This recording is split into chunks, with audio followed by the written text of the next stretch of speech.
From Tally to Cali, It's time to wake up. Wake up! Wake up! WarChant.com is your ultimate Seminole sports source. And this is Wake Up War Chant, presented by Zaxby's Now here's WarChant.com's Aslan Hajavandi. and Corey Clark.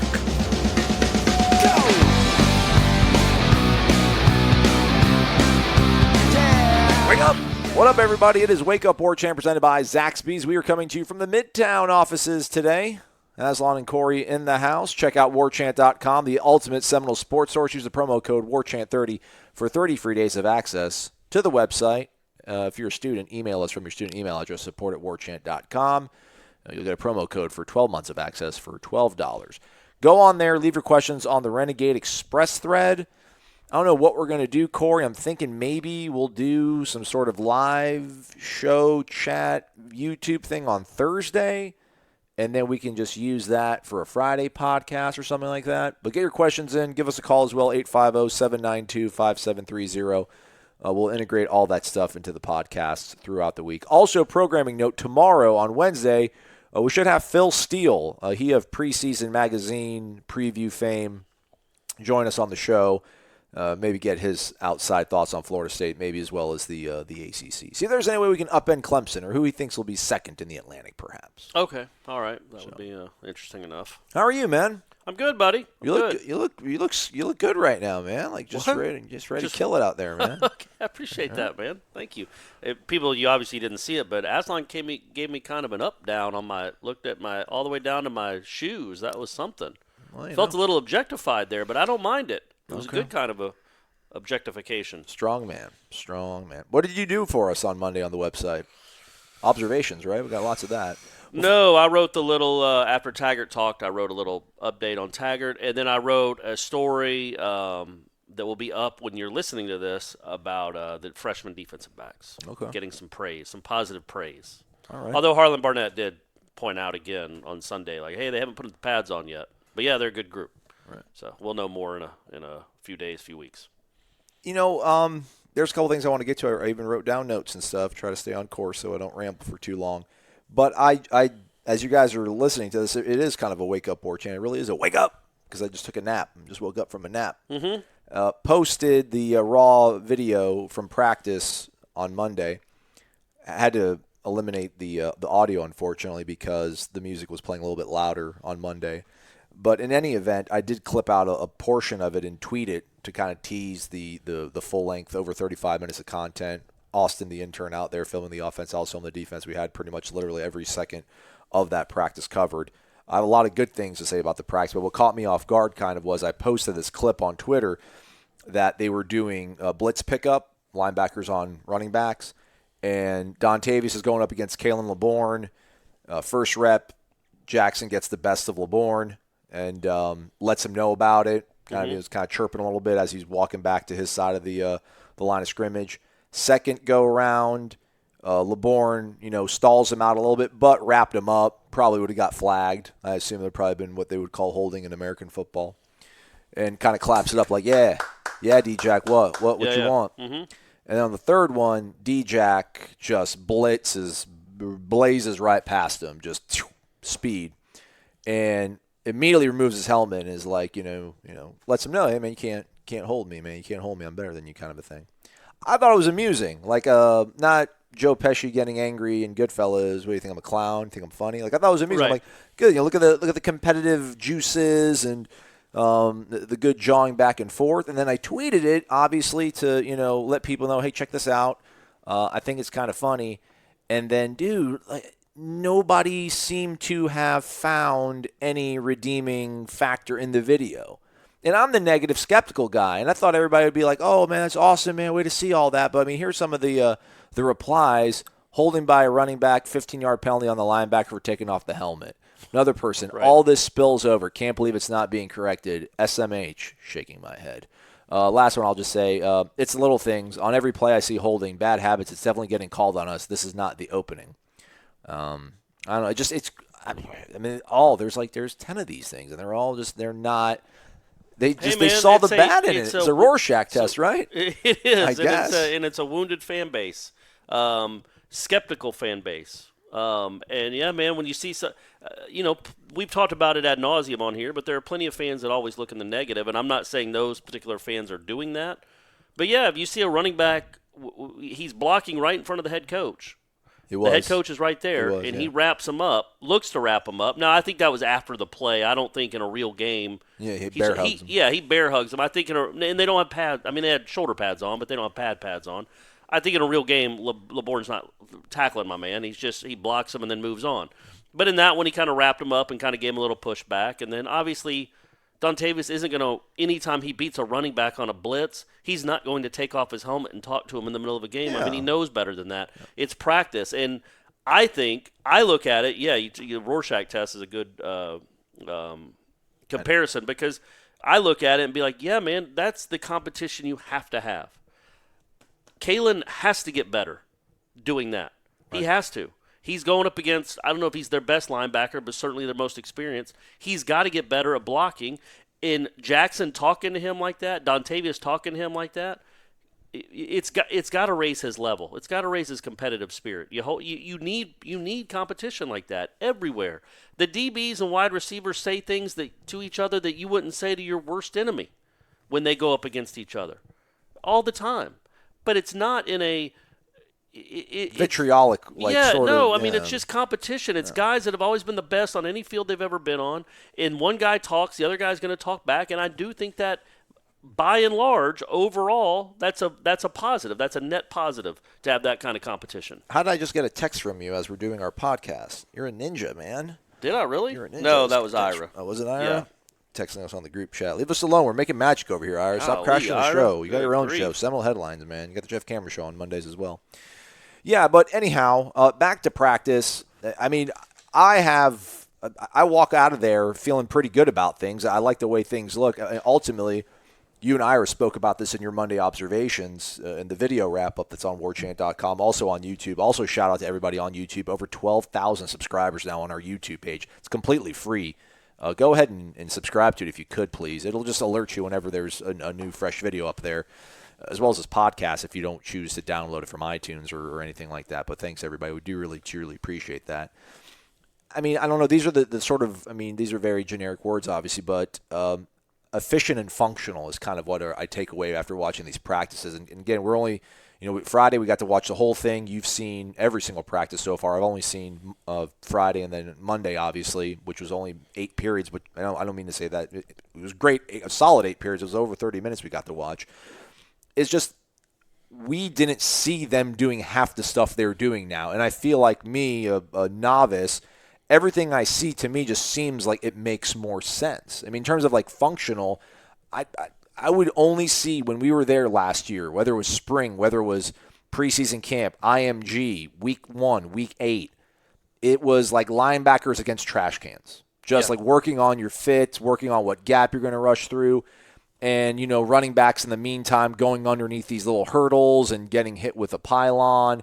And I understand you have to work on certain individual things in individual periods, but listen, at the end of the day, the linebacker's going to have to blitz through and get past the running back to get to the quarterback. And the running back's going to have to bow up and knock the linebacker away. They're drilling this more often. It seems like it's a more pronounced part of the practices. Because again, man, we saw, 80 different practices. We didn't see these sort of things happening in the time we were out there. Now you can say maybe they shuffled it around, but I don't believe so. And then, I think to me that's a focus on the part rather than the whole thing. Like we're just gonna pretty much dilly-dally around until we do 11-on-11 team or 7-on-7 stuff. It's like they're knocking out all the parts, the individual parts, pass pro, receivers on DBs, and then they're putting it all together. And they don't even do 7-on-7, actually. They did it was like 9-on-7 last week when we were watching, really. It was crazy. The defense had like 9 people. Yeah. So it was stacked for them, which I think is pretty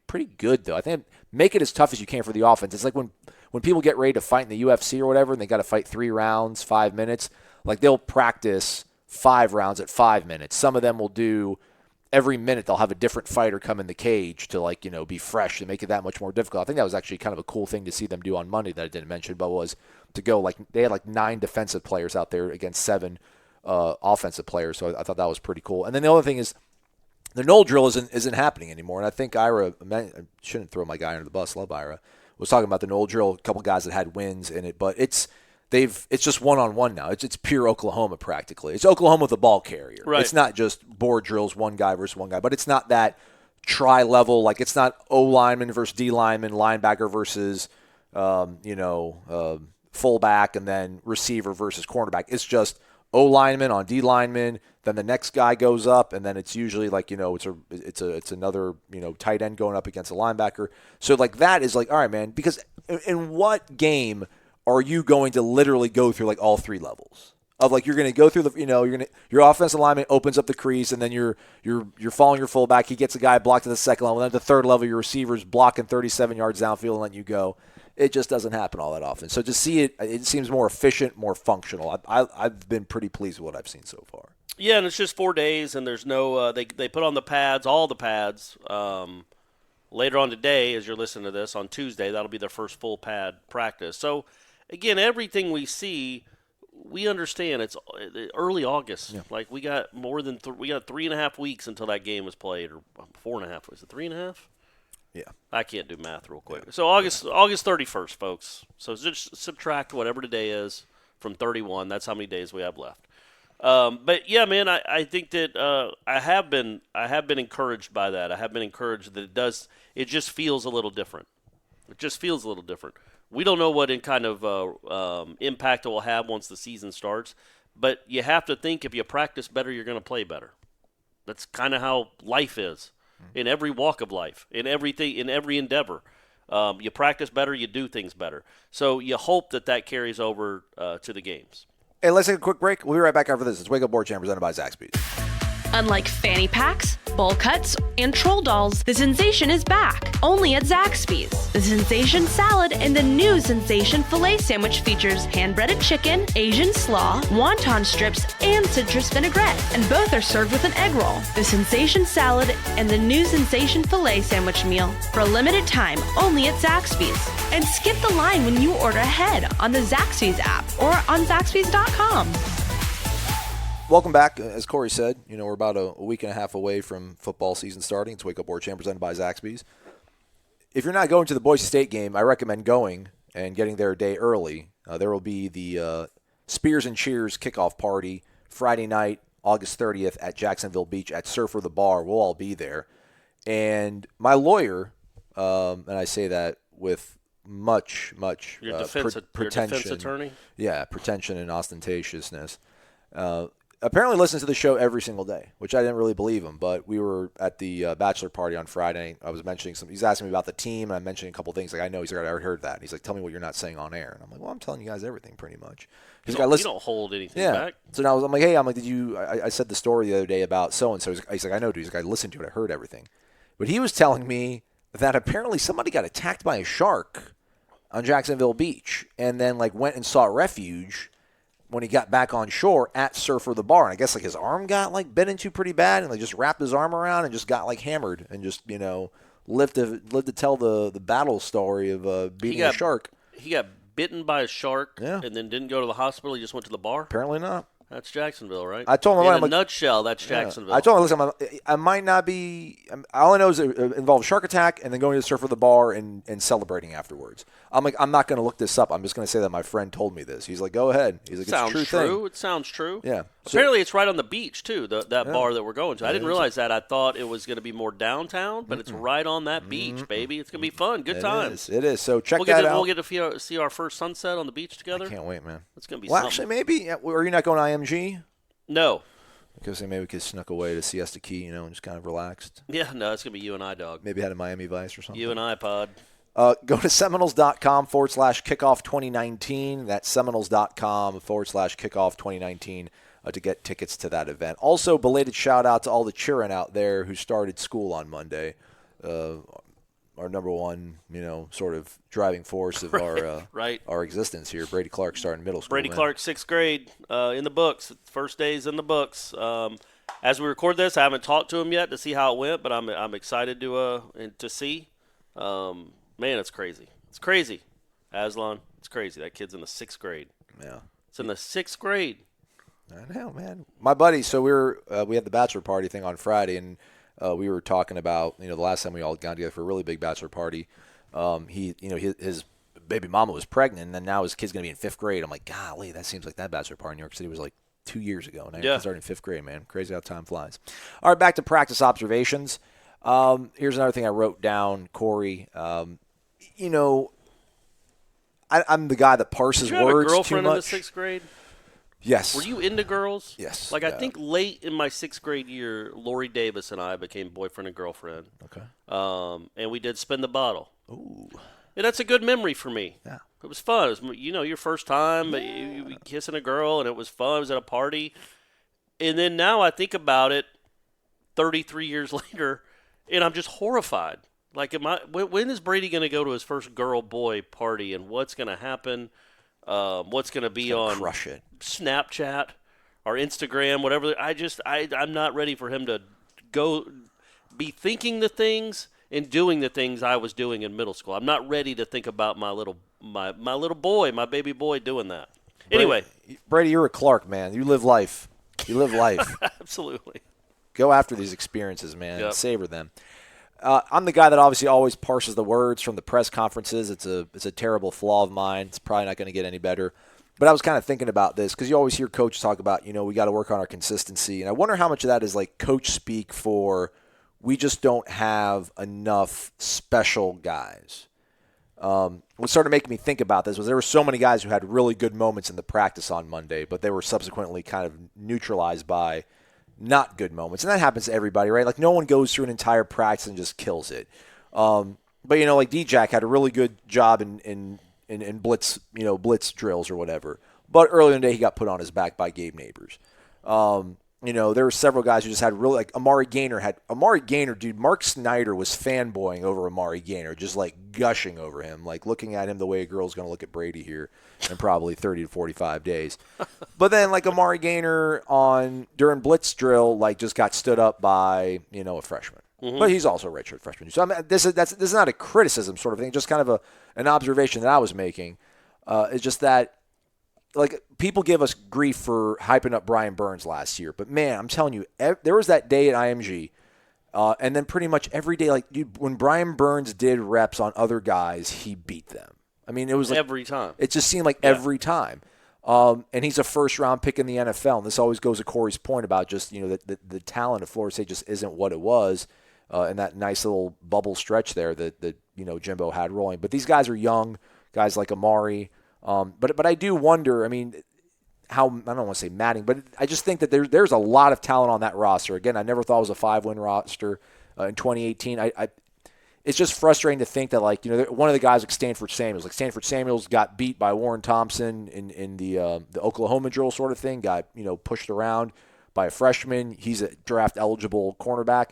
But, dude, when you watch the cornerbacks hit the sled, there's a different sound. There's a different velocity on that thing moving when Stanford Samuels III hits it. Like, he is the hardest-hitting, biggest defensive back, but then he had like a bad aside from Nasruddin. Yeah, but probably. And again, this isn't me saying, hey, just, because he had one bad rep, it means he's a bad player. But I do wonder, it's just that crazy thing about, how tough it is just to get enough kids that are going to be special in the right amount of time that you have them on a campus.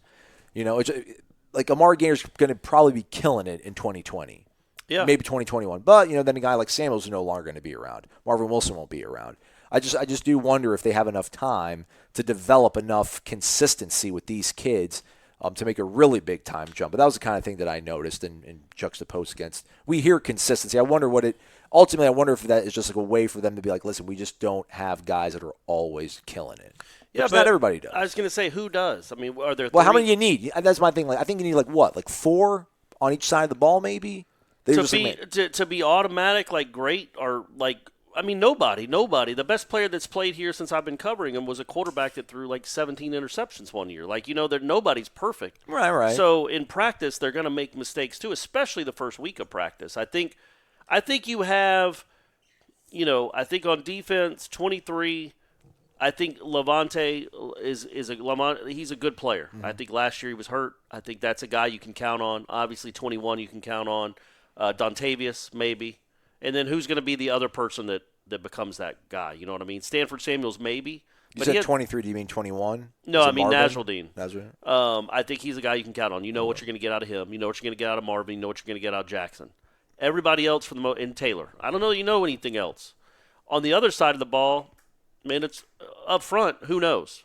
But you know what you're going to get out of 15 if he's healthy, and you know what you're getting out of 3.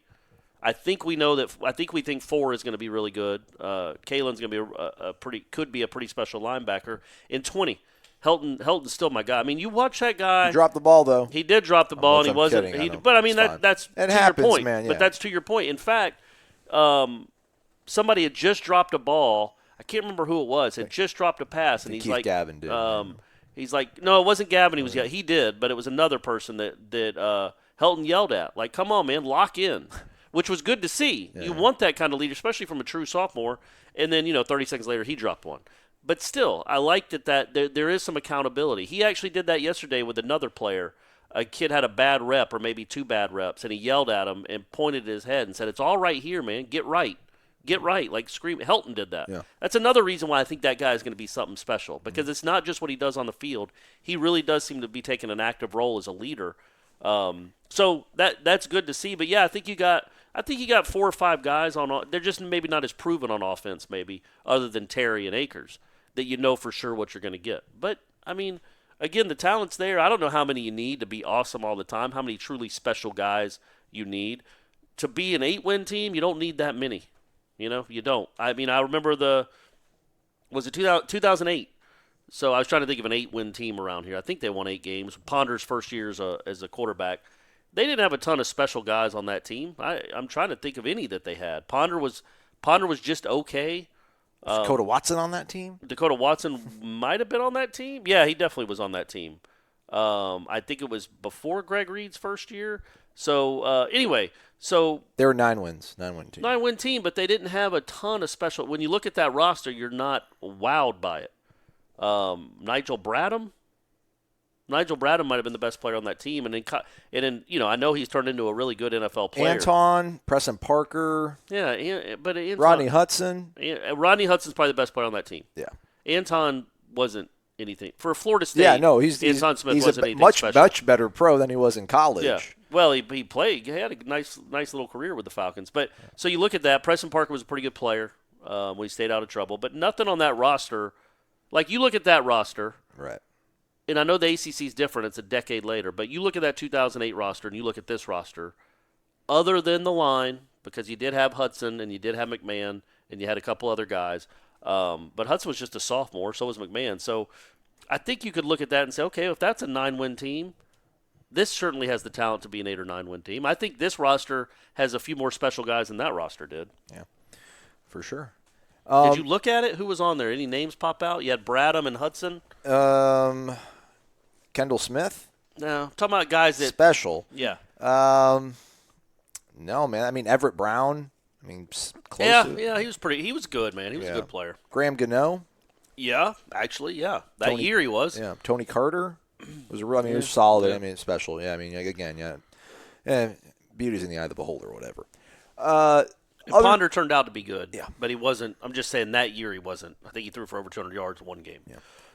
Otherwise, I know, you and Ira, again, in observations thing, talked about Dante Lucas, just kind of how he's drawn the attention or the praise of Willie, which I think is really great, obviously, because that's a position of need. I think, 4 days in, to me, I feel like Brady Scott's the leader of that offensive line. Yeah. Another thing, real quick, I didn't mean to interrupt your thought, sure. but a Baby on talks a good bit too. Mm-hmm. Big Baby and Brady are the two guys to me that kind of are the vocal leaders of that group. It helps that they both start. Big Baby hasn't done much here, but he's going to start this year. It would appear at center. So you have those two guys that are pretty vocal, and if Dante Lucas becomes a starter, which it certainly seems like he has a chance to, he will be a vocal kid too, and he will be a leader even as a freshman. I think he'll be a guy that leads. Man, it's just so refreshing. You're going to have vocal guys. I think, just again, I've only watched a couple of portions of the offensive line, but Baby-On Johnson, he's talking guys up. He's admonishing them when they need it. That's good, right? Your best guys are your best leaders. Should be. That's how it should be. That's how it has to be. Yeah. Brian Burns was your best player, but I don't know if Brian Burns was like a I think he's a lead by example kind of guy. I don't know how much rah-rah, like, profoundness, like he's going to light fire under guys. He played incredibly hard all the time, but I don't know that he couldn't lead. He was on the field the whole time. Well, running. That's true, yeah. But, I mean, I don't know how much the other guys, like he picked the other guys up and said, follow me, follow me. I just think he did what he did, and if you want to play at my level, try to. Yeah. So, but, yeah, I mean, it's really encouraging when you see, your best players being your best leaders, and then a young guy like that, which I think already has equity with that team. I know the other true freshman, and he's a true freshman as well, but the guys that like enrolled in summer during the Fit for Life, they'd be like, hey, Pope. Like they literally call him Pope. Pope, yeah. Like they realize and they know that like he's something else. He's cut from a different cloth. So, seeing him perform well or get the sort of praise of Willie, I think is a big deal right now. And shout out to Juwan. It's crazy to think that he's still running with the first team right now based on what, Florida State fans saw from him last season. Willie kind of mentioned a couple things that he thought is a reason for a potential turnaround from him. But, he had a good rep in the one-on-one Oklahoma drill. Again, he's still running with the first team. It would be amazing. I know Randy Clements has put, I think close to 10 guys maybe in the league. He's had a whole bunch of all Big 12 selections. If he can transform, if not that's the right word, but if he can transform Juwan Williams into a starting, sufficient, adequate left tackle in the ACC, that's got to be one of the biggest accomplishments for him professionally. Well, and also Juwan, too. Give him credit because if he becomes that I'm talking about, not right now, it's 4 days in, no full pads. But if he becomes a competent, decent college offensive lineman, when you went through if you'd have gone through what he went through last year, and Abdul Bello for that much, I mean, it was so bad at times you wonder, okay, are they going to keep playing football? Like, it was just, nothing could have been fun about that. They were embarrassed weekly. They were embarrassed probably daily in practice going up against 99. And, you can lose, when you lose confidence, and especially, I mean, you lost and a confidence. coach who was extremely jaded with what he was working with, too. Absolutely. You had that. You also had a fan base that was completely jaded. I'm going to play hard for these people, the way they talk about me. But, if you're able to bounce back from something like that, man, that says a lot about your inner strength. Because a lot of people would be like, man, I'm going to go play somewhere else. This is lost for me. We've seen it. We've seen it at Florida State. You have a bad year or a couple bad games, and you just go into the tank, and then you're not even almost a part of the team anymore. For him to be right now running at the ones after what he went through last year, and I know there's no Walter Jones to be that he's keeping on the bench, but still, man, I think, and he's getting a lot of positive praise from his coach. I think that says a lot about him, man, that he must have worked really hard in the offseason, took it seriously, and you just hope he doesn't get embarrassed every week like he did last week. I wonder like what they do see from him. Like I wonder what they saw from him in the in summer and the feedback they got from Coach O and the other players to put him at first team when things started. I mean, he ran first team in spring, and then he ran first team when they opened up camp this year. I mean, he ran first team not last spring. He was actually injured last spring, but he did run first team, I think, in the preseason. And I don't know how much of it is we kind of maybe discount the fact that he's dealing with shoulder injuries, which is probably the worst injury to have when you're an offensive lineman. Maybe the health, how much of that deals with. But Willie said the fact that you're older. You're stronger, and you're kind of getting coached up a little bit more now. It's natural to play with and confidence. I think is one of the things that he said. Which to me, that did he say confidence? I feel like he said the word confidence when he talked about Juwan Williams having a little more confidence in himself. To me, that's a, I don't want to call it revelation, but that's got to be an extremely sort of encouraging thing. Because it seems like right now you think you got Bavion in the middle, and he's going to be flanked by either Arnold, Brady, or Dante. Like it's pretty good. It's a lot of beef. I like that. I think that's pretty good. I think up the middle, they're going to be at least competent. And at worst, I think they'll be average in the middle with those three guys. But it's what you're doing. What you're doing on those ends. Yeah, and we don't have any word yet on Cole Minshew's status of what's going to happen. But then at the tackle spot, it seems like Ryan Roberts was, as we were walking out, was working first team right tackle still, and then Juwan's at left team or first team left tackle. So. That's your offensive line right now. Again, strong up the middle, and then find ways to help mitigate what you have on the ends. You saw some stuff on the offensive side that with tight ends, they're doing some combo blitz stuff or combo drills in terms of blocking. Yeah, that was something tight again. ends I'll be honest, I didn't pay tackles. a ton of attention to the offensive line. Maybe like the last 8 weeks of the season last year in drills. I was just so I don't know, I don't know. I won't even say that word, but disenchanted. Yeah, with the offensive line, I even watch. It's like, why are y'all even doing this? What does it even matter? Why don't y'all just go in the weight room and lift weights for 6 hours and shoot steroids into your butt? He doesn't mean that, everybody. I mean, take your vitamins and say your prayers, bro. Yeah, that's right. Do that. Vitamins, nutrition. But yeah, so the drill they were doing, I don't remember them doing this last year, was a tackle and a tight end on the sled, a 2-man sled, and they're pushing it. They start off pushing it. They fire off the ball. The tight end holds the block, actually pushes the sled as the tackle rolls off it and blocks a defender downfield. And I don't remember doing that last year. Nope. Again, you're combining both. Now, in that instance, there is a lot of standing around. It is probably I think it was a 5-minute period where Dante Lucas wasn't doing anything. He was just watching. Because it was just tackles and tight ends. But I don't mind that. Those guys work their rears off for 2.5 hours. It's okay if they get a period off of a 5-minute break. And also the cool thing about Dante Lucas that I've noticed repeatedly is he's always, even in that drill when he wasn't in the drill, it was just for tackles and tight ends and he's a guard, he's still as close to Clements as he can be to listen to what he's saying to the lineman. Because Clements is also talking about false steps and get your hips into it and everything that offensive line coaches say. But, I thought that was cool. I thought that was like, well, yeah, why save that for 7-on-7 or 11-on-11? Same thing with the blitz pickup. Work them together. Mm-hmm. Work some of these position groups together. That does seem efficient. And I'll tell you, we don't know. I guess we got to ask about Jalen Goss. Again, if you see Jalen Goss, and what is he? Is he a redshirt freshman? Yeah. So I'm not saying there's no chance, but the dude has the build of Phil Kofer. He looks like a small forward. He's listed at 270. I would think he's closer to 250. Now, that doesn't mean he's getting blown up every time he tries to block, but as an offensive tackle, you can't be 250 pounds in 2019. But what they're doing some of the time is they're putting the number 40 on him, and he's rolling in as a tight end. Only in the blocking drills. Now, he's not going and running routes with Cam McDonald, but I wonder, in goal line situations and jumbo packages, if they do that kind of stuff, where they put him on the line, and if he's going to be a guy that they use at tight end some, because otherwise I can't understand why they'd put 40 on him, other than they think he might be a catch eligible player when he's on the field. Jumbo Elliott style. Yeah. So right now, I mean, I think he's running second team at offensive tackle, but when you look at him, you've never seen, probably since Bo Jackson and Herschel Walker were playing college football, would you have seen an offensive tackle with that body shape. Lean. Just lean. Literally lean. Yeah. No, I think he has like a six-pack. He does, man. Yeah. When was the last offensive lineman that had a six-pack? They don't do that anymore. They have kegs. Their bellies look like kegs. Yeah, it's something to ask Kendall, I guess. Or Willie the next time we get him. I want because we think, I remember when he was talking the other day, he mentioned about, somebody asked him about why do you call plays on the field, and he's like, I need to be down there. This guy know exactly when the ball is placed on the hash, the down the distance, what the inside receivers are doing. And it's quicker, it eliminates the middleman, is what he said.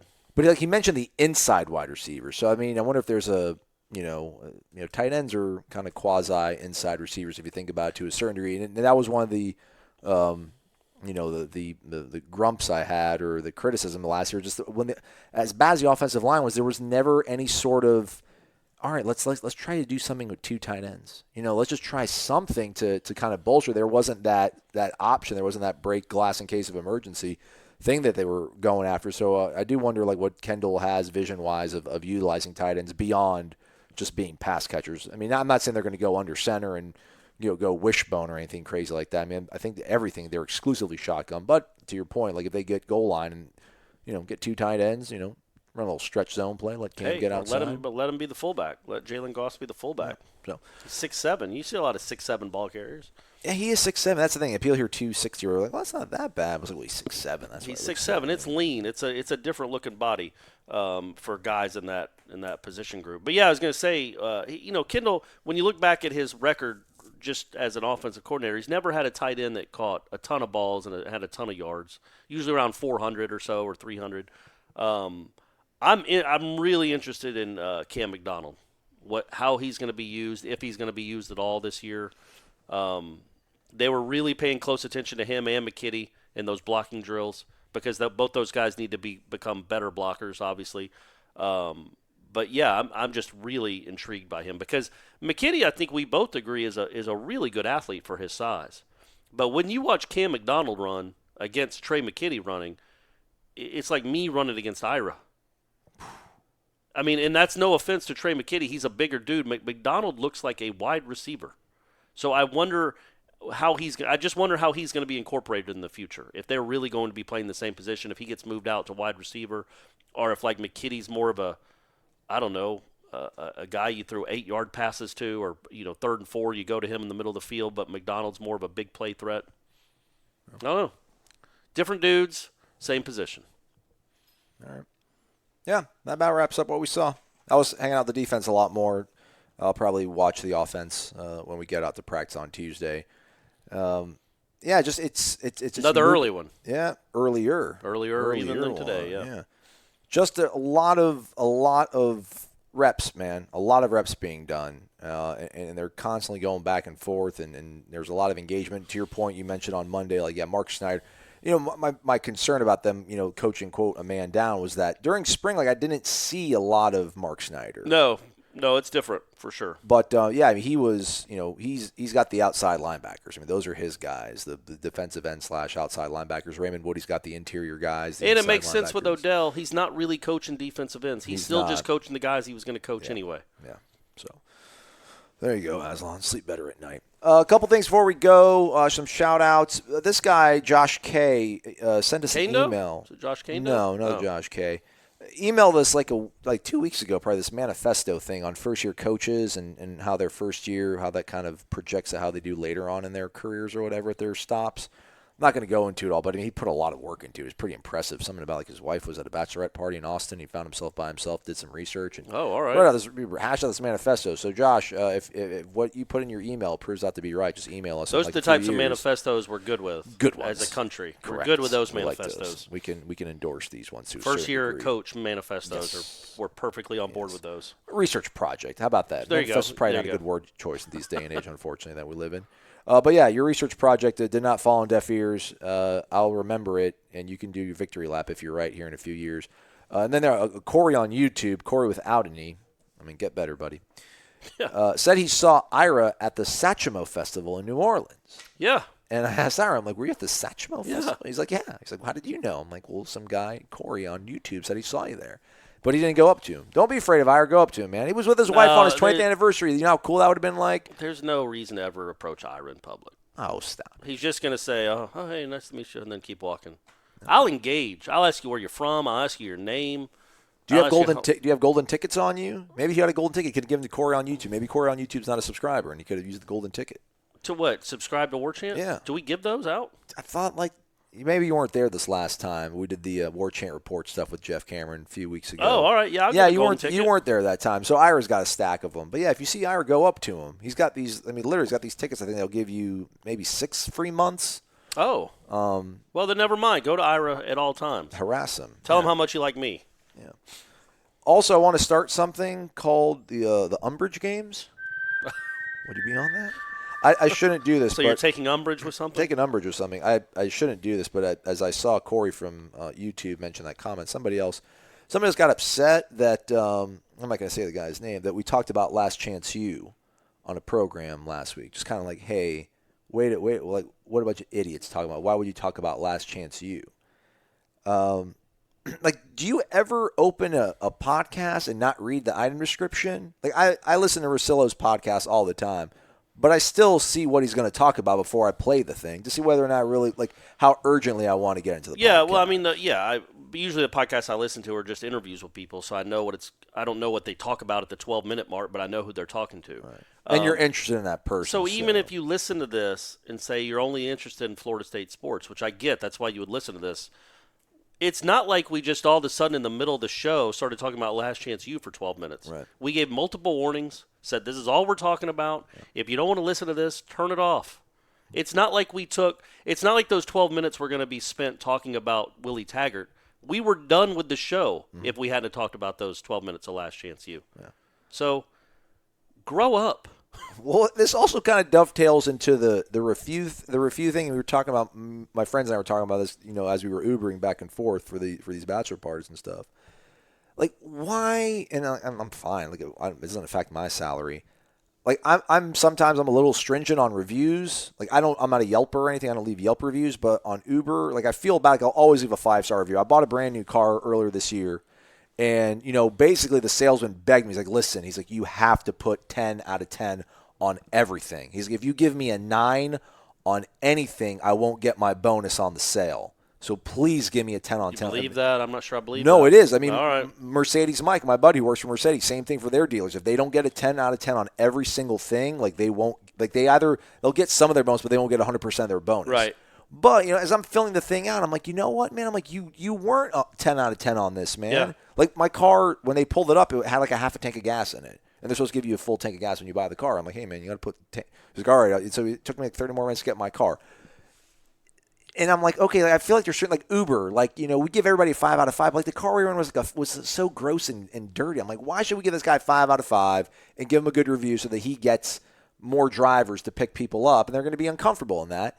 And then I'm like, am I being hypocritical if I'm criticizing people and they're not giving us a 5-star review? I'm like, give us a 5-star review even if you don't like us.